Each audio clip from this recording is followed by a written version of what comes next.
स्वागत है आप सबका प्रो कबड्डी लीग सीजन 11 में। बेंगलुरु बुल्स ने प्रदीप नरवाल को तो खरीद लिया है, लेकिन क्या प्रदीप नरवाल अकेले ही उनको ट्रॉफी जिता पाएंगे? ये देखना काफी दिलचस्प रहेगा। इस वीडियो में हम बात करेंगे कि क्या प्रदीप नरवाल के अलावा भी बेंगलुरु बुल्स की टीम में कोई ऐसे प्लेयर हैं जो कि बेंगलुरु बुल्स को ये सीजन जिता सकें। हम जितने भी प्लेयर हैं वन बाय वन सबके आपको पिछले साल की जो परफॉर्मेंस है वो दिखाएंगे, जिसे देख करके आपको ये साफ पता चल जाएगा कि शायद एक प्रदीप नरवाल हमें इस बार ये ट्रॉफी ना जिता पाए, क्योंकि इन सब प्लेयरों के परफॉर्मेंस को देखकर आप हैरान रह जाओगे कि आखिर बेंगलुरु बुल्स ने इस सीजन ये क्या किया। ये सीजन शुरू होने से पहले बेंगलुरु बुल्स ने अपने जो दो मैन रेडर थे उन दोनों को निकाल दिया था। हम बात करें भरत हुड्डा और विकास खंडोला की। विकास खंडोला चलो एक शानदार टच में नहीं थे, उनको तो निकालना ही निकालना था, लेकिन भरत हुड्डा जो की शानदार प्रदर्शन कर रहे थे सीजन 10 में, उनको भी बेंगलुरु बुल्स ने अपनी टीम से बाहर कर दिया और उनकी जगह प्रदीप नरवाल और अजिंक्य पवार को अपनी टीम में शामिल किया। बेंगलुरु बुल्स का जो पूरा स्क्वाड है उसके बारे में तो हम वीडियो के आखिर में बात करें, वो आप सब ने देख ही लिया होगा और ये वीडियो बोरिंग ना हो इसलिए हम बात करते हैं इन सभी प्लेयरों के जो पिछले साल का परफॉर्मेंस है उसके बारे में। सबसे पहले हम बात करें अगर अजिंक्य पवार की, जो कि पिछली बार तमिल थलाइवास की ओर से खेले थे। इस बार बेंगलुरु बुल्स ने उन पर 1.107 करोड़ रुपए खर्चे हैं। इसमें कोई शक नहीं था कि अजिंक्य पवार पिछले season as a man raider नहीं थे खेले, बल्कि वो स्पोर्ट रेडर की भूमिका में आए थे। उन्होंने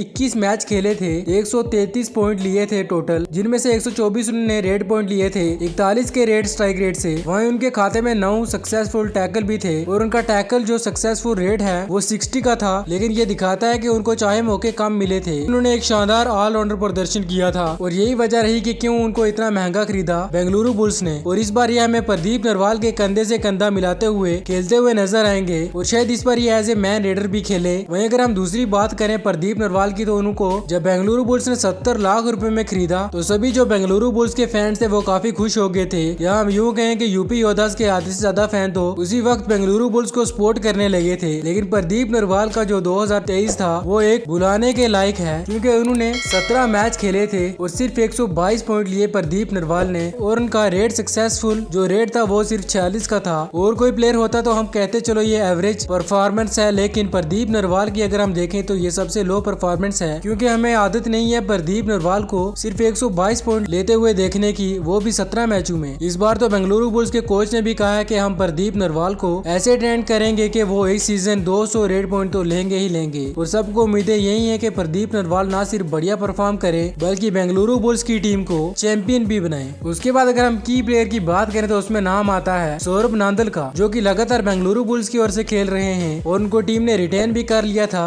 और इसकी वजह यह है कि पिछले सीजन उन्होंने 21 मैचों में 49 टैकल पॉइंट लिए थे और जो उनका सक्सेस टैकल रेट था वो 53 का था, जो कि उनको एक शानदार डिफेंडर बनाता है राइट कॉर्नर में। और उनके पास अनुभव भी है बेंगलुरु बुल्स की कैप्टेंसी करने का। तो इस बार जो मेन 3 प्लेयर रहने वाले हैं वो तो अजिंक्य पवार, प्रदीप नरवाल और सौरभ नांदल भी रहने वाले हैं। लेकिन उसके बाद अगर हम बात करें जय भगवान की, जो कि पिछली बार यू मुंबा की ओर से खेले थे बेंगलुरु बुल्स ने, उनको इस बार 63 लाख रुपए में खरीदा है। जय भगवान एक रेडर है जिन्होंने पिछले सीजन 13 मैच में 50 रेड पॉइंट हासिल किए थे और उनका सक्सेसफुल रेट है वो 57 का है। और इस बार इनको बहुत बड़े मौके मिलने वाले हैं, तो उनको ये चाहिए कि इन सभी मौकों को बुनाकर ये शानदार प्रदर्शन करें। उसके बाद अगर हम बात करें प्रतीक की, जो कि लेफ्ट कवर है और बेंगलुरु बुल्स की ओर से पिछले सीजन खेले थे, अपनी परफॉर्मेंस से सबको हैरान किया था। 13 मैचों में 27 टैकल पॉइंट हासिल किए थे और जो उनका सक्सेसफुल टैकल रेट है वो 61 का था, जो कि इस वक्त अगर हम सक्सेसफुल टैकल की बात करें तो बेंगलुरु बुल्स में ये दूसरे नंबर पर आते हैं। वहीं पहले नंबर पर आते हैं रोहित कुमार, जो कि लेफ्ट कवर है और पिछले सीजन सिर्फ 4 ही मैच खेले थे, 14 इन्होंने टैकल पॉइंट लिए थे और 65 का इनका सक्सेसफुल टैकल रेट था। लेकिन एक बात जो बेंगलुरु बुल्स को इन दोनों की खेलेगी वो ये है कि ये दोनों लेफ्ट कवर हैं और इनमें से किसी एक को ही खेलना होगा, क्योंकि जो राइट कवर हैं लकी और पी सुब्रमण्यम, लकी जो कि पहली बार बेंगलुरु बुल्स की ओर से खेलने वाले हैं पीकेएल में, वही पी सुब्रमण्यम इसमें 10 मैच खेले थे और 7 टैकल पॉइंट लिए थे, 33 का सक्सेसफुल टैकल रेट था इनका। और राइट कॉर्नर की अगर हम बात करें तो अरुण नंथा बाबू हमें खेलते हुए नजर आ सकते हैं। पिछली बार उन्होंने 3 मैच खेले थे, 6 टैकल पॉइंट्स लिए थे और 46 का इनका सक्सेसफुल टैकल रेट था। वहीं जो सबसे अच्छी बात की इस टीम ने वो ये है कि इन्होंने नितिन रावल को अपनी टीम में शामिल किया। नितिन रावल जो कि पिछली बार बंगाल वॉरियर्स की ओर से खेले थे,